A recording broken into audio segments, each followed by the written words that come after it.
Hi, my name is Joy Hester.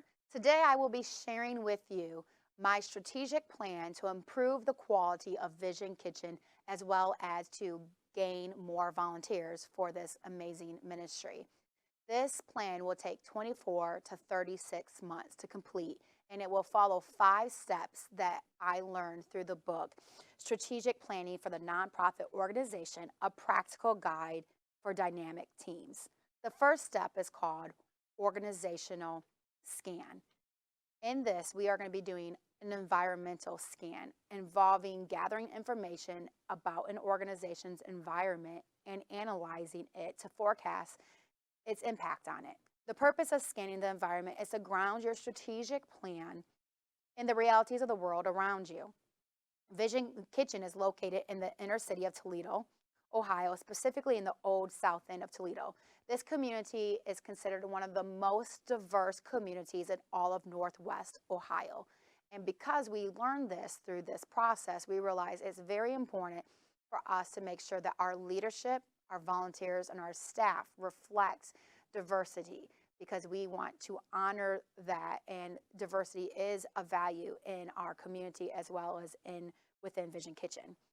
Some of the environmental issues related to leadership includes that we've had several changes as staff and board members and volunteers, especially since COVID-19. And what we've realized is often the team that helps you start a ministry is not the same team that will enable you to grow it. So therefore, it's essential for us to continue recruiting, managing, and training leaders and volunteers. And we believe that environmental scanning is not just practical, but it's also biblical, as Moses and Joshua and Caleb did this environmental scan as they sent Joshua and Caleb into the promised land to spy out the land. In a sense, that was an environmental scan. And so this is a very important step in our strategic plan. The next step is called theory of change. Now, theory of change is going to involve 2 areas that are really important for our ministry. Number one, it will be reviewing our mission statement. Vision Kitchen's mission is to meet the felt need to get to the real need of Jesus Christ. And so we meet a felt need of hunger to get to the real need of Jesus Christ, which is salvation. We meet a felt need of maybe needing clothing. Vision Kitchen is not just the 3 meals that we do Mondays, Wednesdays, and Fridays. It's also we help with clothing. We help with many other things too, as well as mentoring and plugging people in and getting people more involved within our church and spiritually growing with offering Bible studies, parenting classes, and helping with benevolent needs as well. We sometimes help meet people's needs in paying a bill that they otherwise could not pay. So we think it's really important to review mission, but also to do a needs assessment and see what are the needs in the community. See, a needs assessment will identify and name dimensions of the problems you're working to solve. A relevant example of this needs assessment that we have recently done is we realized in 2019, our kitchen ministry had about 3,000 volunteers.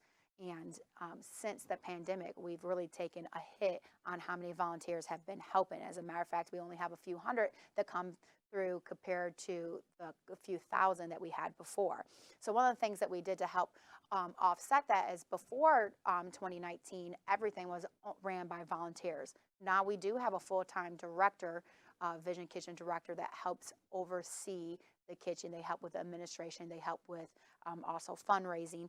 And we have a campus pastor that really pours into this ministry. However, we believe that we need to do other things as well, and we need other volunteers. Another thing that we did to temporarily help this problem is we moved our kitchen ministry to more of a takeout ministry versus sitting down in the dining hall. Now, this was a need that we had to do because COVID-19, we wanted to keep people safe, and so we couldn't have people gathered together in dining halls, but yet we realized that people were still hungry, so we still needed to provide the food. What happened through that is we saw our financial donations increase. In 2020, was actually a record-breaking year for us when it came to Vision Kitchen. Since then, since 2021 and 22, it kind of leveled out. Our donations have leveled out. And so we want to, kind of do some things to help remind people that this is a needed ministry. We want to do a social media blitz where we go to our social media, different avenues, and that we share videos, testimonies, pictures. We want to make sure that we're highlighting Vision Kitchen at our annual banquet, and throughout the year at the different opportunities that we have. And so that is something that we've learned from our needs assessment. The third step that we're going to do is called a business model. And a strategic business model within the church should evaluate programs and services according to the church's mission, value, and purpose. And the same is true within Vision Kitchen. We want to evaluate the different programs that we do, not just our hot meals, but our take-home boxes, our emergency food boxes, our giveaway ministry, and programs that we have to help people come out of poverty through mentoring, biblical studies, and education. And so we also partner with another local church, and together we really are working on a strategic business model that will help us with this. And within this strategic business model, we realize it's super important to have a strategic budget, because that is how the ministry is supported, is through the budget and through the finances. The strategic planning within Vision Kitchen will include a strategic budget. The kitchen already has a variety of budgeting models that we use, such as the historic summary, major income versus major expenses, the current program review summary, and thankfully we have a CPA on our board, as well as an office manager and a board of volunteers that help us become good stewards of the finances that come in for Vision Kitchen. But due to the increased involvement in our community, we plan to incorporate numerous fundraising events into our strategic plan.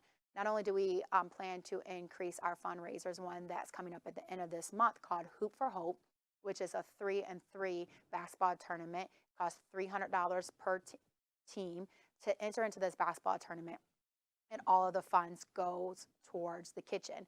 We've done other things, like we're doing a mother-daughter brunch that we ask for donations that will help towards the different ministries within Vision Kitchen. And then we have our annual banquet, but we've increased, just in the last year, we've increased the amount of grants that we've applied for. We got an Ohio for Jesus grant, we got a Walmart grant, a Starbucks grant. We're in the process now of applying for a grant through a Lutheran organization here locally, and that would really be a huge blessing if we get this. We do have somebody on our board who is passionate about writing grants and helping us gain more momentum with receiving funds through grants. And so that is a part of our business model that we believe is going to help gain traction to help us go to the next level. Fourth step that we want to do is we want to look at our organization's capacity. Now, Vision Kitchen's leadership, this is a big picture thing that we're trying to do here, not just myself, but our director, our campus pastor, and our board. We want to look at the broad range of supporting systems and the infrastructure that keeps our organization running. We want to assess the Vision Kitchen's capacity, because this is crucial to overcoming what limits us and to help this ministry, which is really a heart of God. True religion is this, to look after the poor, the orphan, and the widow. And so this is something that we believe is really the heart of God, and we want to see this ministry thrive. We also realize, to really get a true assessment here, we want to get someone who is unbiased, not just someone within our body. And so we're in the process of brainstorming our different partners and connections of churches to see who would be able to come into our organization, into Vision Kitchen, and to give us maybe has that ability to give that unbiased opinion and assessment. We're not in a place right now that we feel like we can financially afford to hire a consultant, but we know that there are people who are qualified to do this. And so we're going to reach out there. Until we have that person nailed down, we're going to do a couple things that we learned through this course. We're going to do a SWOT analysis that we learned from the strategic planning for the nonprofit organization. And then we're also going to do the effect plan, which is another tool to help you analyze your ministry and what's going on. And we learned that from the Thinking Better book. The SWOT analysis, though, is just a great one that is easy enough that I think that our team could come together and it can really add some value. So what it stands for is an acrostic. It stands for strengths, weaknesses, opportunities, and threats. We're going to look at the strengths of Vision Kitchen, which we believe is the way we make people feel. It's a family. People feel community when they come in. It is not just. It's not something like Oliver Twist where you just get some Porsche on your plate. But we really take a lot of pride in the meals that we prepare and making sure that they're nutritious, that they're healthy, that they're good, that they taste good, and we make people feel loved when they come in. That's a strength. A weakness is the volunteer burnout that we've had, especially in this last couple years through Corona.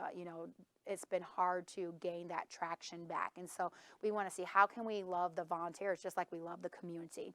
Our campus pastor calls it ministry to both sides of the door.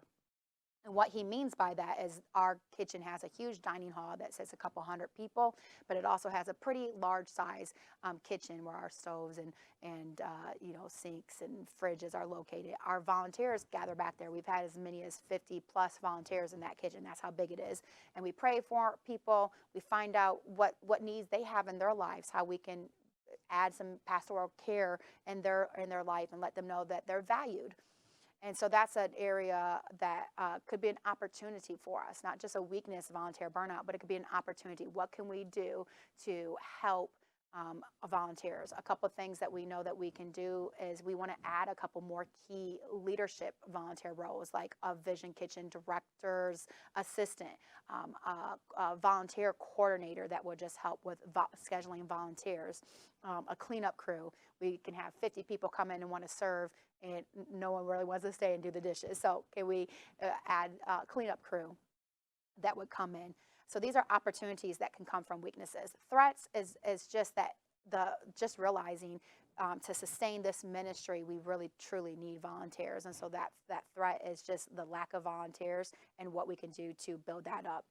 The biggest concern for an adequate assessment is daily management, which often gets overlooked. And so that is why we hired on a full-time director of Vision Kitchen, believing that they'll be able to help do that daily management. However, this is a very needy ministry, and she needs help. And so that is what we want to see if we can get a volunteer assistant. And from that, realizing that she needs help, one of the things that we're going to do is we're going to give her and her husband a sabbatical. Her first ever sabbatical will be this July. So that's something that we're adding in this 24 to 36 month plan is we're going to give them a sabbatical where they won't have to do anything for Vision Kitchen. We're going to have volunteers run the ministry for a month and give them the much needed rest and break that they need.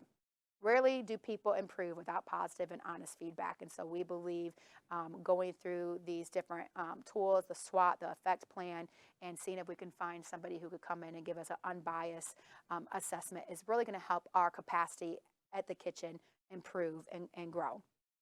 From that, the last step is really evaluating our leadership.